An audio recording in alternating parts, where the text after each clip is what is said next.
حضرت عبداللہ بن عمر رضی اللہ تعالیٰ عنہ فرماتے ہیں کہ میں اپنی والدہ کے ساتھ اپنا گھر لیپ رہا تھا کہ رسول اللہ صلی اللہ علیہ وآلہ وسلم تشریف لے آئے۔ آپ صلی اللہ علیہ وآلہ وسلم نے فرمایا، اے عبداللہ یہ کیا کر رہے ہو؟ میں نے کہا، یا رسول اللہ صلی اللہ علیہ وآلہ وسلم یہ تھوڑا سا گھر درست کر رہے ہیں۔ آپ صلی اللہ علیہ وآلہ وسلم نے فرمایا، موت اس سے بھی پہلے آ جانے والی ہے۔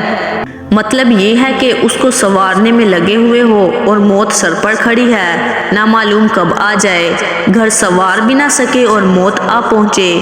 اس سے اچھا یہی نہیں کہ اپنے اعمال ہی سنوارنے میں انسان لگے۔ اتنی زندگی کا بھی بھروسہ نہیں ہے جتنی دیر میں گھر درست کیا جائے۔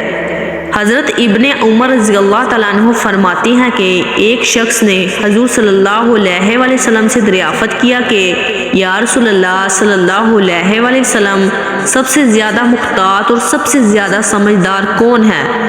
آپ صلی اللہ علیہ وآلہ وسلم نے ارشاد فرمایا، جو شخص موت کو کثرت سے یاد کرتا ہے، موت کے لیے ہر وقت تیار رہتا ہے۔ یعنی لوگ دنیا کی شرافت اور آخرت کا اعزاز و کرام حاصل کرنے والے ہیں۔